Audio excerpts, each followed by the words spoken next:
हमें तो वहम है कि हम नहीं होंगे तो क्या होगा, हमारे बगैर क्या होगा, मैं नहीं रहूंगा तो मेरे इसका क्या होगा। कि एक भक्त था जिसको गुरुजी ने आदेश दिया कि 7 दिन तक लगातार सत्संग है, तुम सभी को 7 दिन तक वहीं आश्रम में रह के आपको कथा श्रवण करना है। लेकिन उसमें से एक भक्त की हालत इतनी खराब थी कि अगर वो सत्संग सुनने चला जाए तो उसके घर में एक रोटी का दाना नहीं, घर में बच्चे और बीवी भूख से तिल मिला के मर जाए, ऐसी स्थिति। 3 दिन से किसी ने खाना नहीं खाया था, ऊपर से गुरुजी का आदेश आ गया। अब गुरुजी का आदेश ये था कि 7 दिन तक आना है। तो एक तरफ जो भगवान ने कर्तव्य देके भेजा है, बीवी बच्चों की कर्तव्य निभाए या गुरु आज्ञा का पालन करें, बड़े धर्म संकट में फंस गए। उसलिए उसने सोचा कि मैं अपने घर में बताए बगैर गुरुजी के आश्रम में जाता हूं और उनसे क्षमा मांग लूंगा कि गुरुजी मैं 7 दिन तक यहां नहीं रुक सकता क्योंकि मेरी घर की परिस्थिति बड़ी खराब है। तो ऐसे में वो ऐसा बोल के चुपके से बीवी बच्चों को बताए बगैर वहां चला गया। वहां जाके गुरुजी से दंडवत प्रणाम किया और क्षमा मांगी कि गुरुदेव मैं आपके यहाँ 7 दिन सत्संग सुनने नहीं रह सकता, मेरे घर की परिस्थिति बड़ी खराब है, घर में खाने के लिए दाना नहीं है, अगर मैं आज भी रुका तो मेरे बच्चे भूख से मर जाएंगे। मैं इस आशा से आया हूं कि आपसे क्षमा मांग लूंगा और भंडारे से थोड़ा अन्न लेके जाऊंगा ताकि आज की व्यवस्था हो जाए। गुरुजी ने कहा मेरी आज्ञा है, तुम्हें 7 दिन रुकना है। तो बोले गुरुदेव मैं तो रुकना चाहता हूं, लेकिन मेरे बीवी बच्चे मर जाएंगे। गुरुजी ने कहा कुछ भी हो, तुम्हें 7 दिन आ गए हो, यहीं रुकना है। उसने फिर बोला गुरुदेव आप मेरी परिस्थिति को समझ नहीं रहे हैं, मैं 3 दिन से कुछ भी घर में दाना नहीं है, आज मैं इस आशा से यहाँ आया हूं कि यहाँ से कुछ अन्न दाना ले जाऊंगा तो मेरे घर का थोड़ा पेट भर जाएगा और आपसे क्षमा मांग लूंगा कि मैं रुक नहीं सकता। तो फिर मैं कैसे रुक सकता हूं? गुरुजी ने कहा कि कुछ भी हो जाए आपको तो यहां रुकना ही है। उनको थोड़ा अजीब लगा कि कैसे गुरुजी है, मैं मेरी परिस्थिति बता रहा हूं, मेरी घर की परिस्थिति ऐसी है कि एक दिन का अन्न का दाना नहीं है, मेरे घर में बच्चे भूख से मर रहे हैं और गुरुजी को लगा है कि यार रुको। तो उन्होंने थोड़ा सा चिड़चिड़ाते हुए बोला गुरुजी आप तो अंतर्यामी हैं, आपको तो मालूम होना चाहिए मेरे घर की परिस्थिति क्या है, मेरे बच्चे भूख से मर जाएंगे, आप समझिए मेरी बात को कि मेरे बच्चे भूख से तिल मिला रहे हैं और आपको लग रहा है कि मैं यहां रुक जाऊं, यह संभव नहीं है। गुरुजी ने कहा जो हुए तुम्हें यहां रुकना है। अब उसको गुस्सा आ गया, अभी तक गुरु भक्ति जाग रही थी, अब उसको गुस्सा आ गया कि गुरुदेव आप समझ ही नहीं रहे हैं, आपके लिए मेरे बच्चे मेरी बीवी मर जाए कोई फर्क नहीं पड़ेगा। कैसे गुरुदेव हैं आपको अपने यहां भीड़ दिखानी है, इसलिए हमारे जैसे उल्लू आपको चाहिए। अब उसकी भावना बदल गई, हमारे जैसे भक्त नहीं होंगे तो आपके सत्संग में भीड़ नहीं दिखाई देगी, और जब भीड़ दिखाई नहीं देगी तो आपके सत्संग का कोई महत्व नहीं रहता है, आप भी स्वार्थी हो गए हैं। गुरुजी ने कहा तुम रुको, बाकी बातें बाद में करेंगे। बोले मैं तो रुकूंगा नहीं, अब आप जो चाहे सोचना है सोचो, मैं तो एक क्षण भी अब नहीं रुकूंगा। दुखी मन से गुस्साए हुए वो जाने लगा। गुरुजी ने बोला रुको, तुमने अगर कभी भी जाने अनजाने स्वार्थवश अगर मुझे गुरु माना है तो मेरा एक काम कर दे। बोले बोलिए। कि तुम्हारे ही रास्ते में मेरे एक और भक्त का घर आता है, मैं एक पत्र देता हूं, तुम वो पत्र लेके जाओ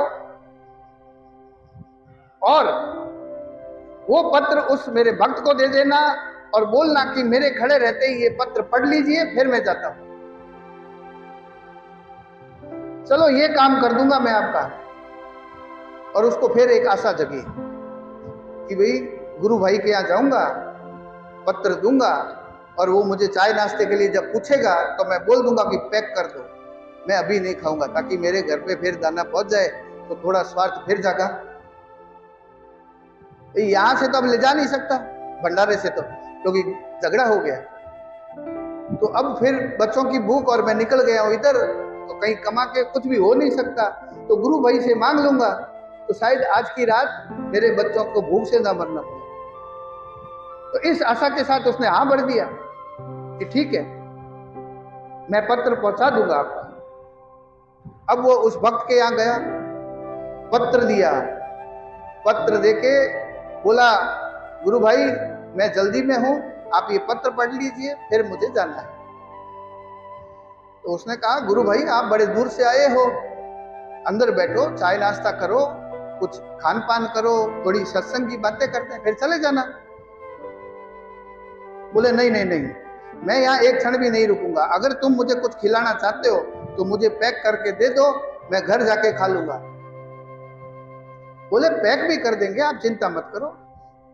फिर उसने बोला आप जल्दी से पहले ये पत्र पढ़ लीजिए, गुरुजी ने बोला था कि मेरे सामने पढ़ना है आपको, फिर मुझे जाना है, मेरी परिस्थिति बड़ी खराब है। तो बोले ठीक है पढ़ लेते हैं। उन्होंने पत्र पढ़ा, पढ़ते ही अपने भाइयों को, अपने भतीजों को, सबको जोर से आवाज दिया जल्दी से आओ जल्दी से आओ। 5-7 लोग तुरंत पहुंचे। बोले क्या हो गया, क्यों चिल्ला रहे हो? बोले इस व्यक्ति को पकड़ के रूम में बंद करना है, गुरुजी का आदेश है। उस पत्र में गुरुजी ने यह लिखा था कि जिस व्यक्ति को हाथ में मैं पत्र भेज रहा हूं इसको पकड़ के अंदर बंद कर दीजिए, अगला आदेश जब तक नहीं आए इसको छोड़ना नहीं। अब वो चिल्लाने लगा कैसा गुरु है, गुरु नहीं है, ये तो गुंडा है, गुंडा। जब मैंने उनकी बात नहीं मानी तो दादागिरी पे उतर आए। ये कैसा है, तुम सबको हाय लगेगी, मेरे बच्चे भूख से मरेंगे, तुम भी उसमें पाप में शामिल हो गए हो उस गुरु के, तुम सबको हाय लगने वाली है। मैं झूठ नहीं बोल रहा हूं, मुझे जाने दो, नहीं खाने का देना है मत दो, मुझे जाने दो, आप सबको बहुत हाय लगेगी। उन्होंने नम्रता से कहा गुरु भाई आपको जो खाना पीना करना है करिए, गुरु जी का आदेश जब तक आएगा नहीं हम आपको जाने तो देंगे नहीं। अब वो अंदर बैठा बैठा चिल्ला रहा है, लेकिन वो वाकई में झूठ नहीं बोल रहा था। उसके घर की परिस्थिति वाकई ऐसी थी। उसके घर में उसकी बीबी और बच्चे भूख से तिलमिला रहे थे। रात के 10 बज गए, उसका पति जब नहीं आया तो बड़ी चिंता हुई। जिस जगह पर वो नौकरी करता था वहां पर वो उसकी पत्नी गई और उस सेठ से बोला कि सेठ जी आपके घर में जो भी बासी बचा है आप मुझे दीजिए, मेरे बच्चे भूख से तिलमिला रहे हैं, आपके पास जो भी बचा खुचा है मुझे दे दीजिए, और 3 दिन से बच्चों ने कुछ खाया नहीं है, कृपा करके ये इतना करिए। सेठ ने गाली देते हुए बोला, भाग, तेरा पति 6-6 महीने का एडवांस लेके गया है और पिछले कुछ दिनों से नौकरी पे भी नहीं आ रहा है। एडवांस तो चुकाने का नाम ही नहीं है। अब तेरे को नाटक करने के लिए भेज दिया है। यहां से फूटी कौड़ी मिलने वाली नहीं है।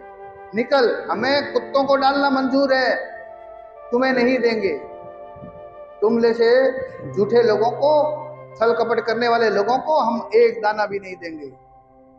उसने फिर गिड़गिड़ाया, ऐसी बात नहीं है, मेरा पति कहीं चला गया है, मुझे नहीं मालूम। मेरे बच्चे भूख से तिलमिला रहे हैं, आप जो भी बचा है आप फेंकोगे वो दे दीजिए। बोले, यहां से चली जा, तेरे पति की वजह से हमारे व्यापार में बड़े घाटे लगे हैं, हम तो नगर छोड़ के जा रहे हैं। वो फिर पैरों में गिर के गिड़गिड़ाने लगी, मुझे जो भी बचा है दे दीजिए। तो उसने गुस्से में बोला, अपने यहाँ पर जैसे बाड़ा बोलते हैं, कि जा बाड़े में घास उगी हुई है वो ले ले, घास खा ले, तेरे बच्चों को भी घास खिला दे। अब दुखी माँ, घास तो घास ही सही, उस बाड़े में घुसी, घास तोड़ने लगी तो देखा वहां ग्वार पाठा उगा हुआ था, एलोवेरा। तो ग्वार पाठा तोड़ के लाई, उसका रस बच्चों को पिलाने की कोशिश की, बड़ा खारा था, बच्चों ने उल्टियां कर दी, खा नहीं पाए। अभी फिर दुखी हो गई कि करूं क्या। फिर उसके दिमाग में आया कि ग्वार पाठा बाजार में बिकता भी है, अगर मैं किसी के घर जाके अगर ये ग्वार पाठा बेचूंगी, 1-2 रुपए भी आएंगे तो उसका बिस्किट भी ले आऊंगी, तो भी बच्चों को कम से कम थोड़ा तो आधार पहुंचेगा। ऐसे दुखी मन से ग्वार पाठा काटने के लिए, तोड़ने के लिए कुछ वो औजार लेके गई और उस बाड़े में जाके जैसे ही खोद काम करने लगी तो एक स्वर्ण कलश निकल आया, सोने का घड़ा निकल आया। वो सोना का घड़ा लेके चुपके से पल्लू से छिपा के घर आई, उसमें से एक स्वर्ण मुद्रा निकाल के बाहर बेच के आई और जिसको बेचा उसको बोला, मेरे पति ने शहर से कमा के भेजा है ताकि उसके चरित्र पर कोई अंगुली ना हो। स्वर्ण बेच के वो घर के लिए खाना लेके आई। दूसरे दिन फिर उसने कुछ सामान खरीद के लाई, बेचना चालू किया। ऐसे करते करते दुकान की, दुकान करके 2-3 दुकानें कर ली। अब ऐसे करते करते साल बीत गया। 1 साल से वो व्यक्ति अभी भी बंद है। 1 साल के बाद गुरुजी का आदेश आया, अब इसको छोड़ दो। वो भाग के अपने गांव आया, देखा झोपड़ी की जगह तो कोई घर बना हुआ है। तो उसको समझ में आ गया, मेरे बीवी बच्चे मर चुके हैं, किसी ने घर पे कब्जा करके घर बना लिए हैं, अब मेरा यहाँ कोई नहीं है। दुखी मन से वो एक दुकान पर चढ़ा, कुछ सामान खरीद के खा लूं ऐसा सोचा। तो उस दुकान के ऊपर उसी का नाम लिखा हुआ था। तो सोचा होगा इस नाम का कोई और व्यक्ति होगा। तो उसने उस दुकानदार से पूछा कि इधर एक झोपड़ी होती थी, वो लोग कहाँ गए? तो बोले, झोपड़ी नहीं, वो महल जो बन गया है वो हमारे सेठ जी का है और ये दुकान भी सेठ जी की है। बोले, कौन जी सेठ जी? बोले, जहां वो घर था हमारे सेठ जी बाहर नगर में कमाने गए हैं, बड़े सेठ हैं, वो वहां से पैसे भेजते हैं और यहाँ पर हमारी सेठानी जी तरह तरह की दुकानें खोल के बैठी है, वहां से भी बड़ी इनकम होती है। और इधर थोड़ा ये छोड़ के 2-4 और उनकी दुकानें हैं और ये दुकान भी उन्हीं की है। उसने अपना ही नाम सुन के आश्चर्य हुआ कि ऐसा कैसे संभव है कि मैं ही सेठ हूं यहाँ का। उतने में गांव का एक व्यक्ति आ गया जो उसको जानता था। उसने देखा, अरे राधे श्याम, तुम ऐसी हालत में कैसे? तुम तो नगर सेठ हो भाई, तुम ऐसे दीनीय अवस्था में कैसे हो? बोले, मैं नगर सेठ हूं। बोले, हाँ, तुम्हारे तो यहाँ पर तुती बोलती है भाई, तुम्हारी ये सारी दुकानें, महल, ये सब तुम्हारी ही तो है, तुम्हारी परिस्थिति ऐसे कैसे हुई अचानक? उसको कुछ समझ में नहीं आया कि मैं सेठ हूं। वो घर में अपने बीवी बच्चों के मिले बगैर सीधा गुरुजी के पास भागा। भाग के दंडवत प्रणाम करते हुए बोला, गुरुदेव क्षमा करें, मैं इस भ्रम में था कि मेरे बगैर उनका क्या होगा, मर जाएंगे। अरे मेरे बगैर तो वो ज्यादा सुखी है, उनके तो ठाठ बाट ही न्यारे हैं। तो हम सभी जो पेरेंट्स है या बच्चे हैं या कोई भी है, हम इस वहम में बैठे हैं कि मेरे बगैर उसका क्या होगा। किसी के बगैर किसी का कार्य रुकता नहीं है। इसलिए इस बातों से आज से दुखी होना बंद हो जाए। वो चलाने वाला ऊपर वाला है, हमारे हाथ में कुछ नहीं है। जब भी हम सोचते हैं कि हमारे बगैर क्या होगा,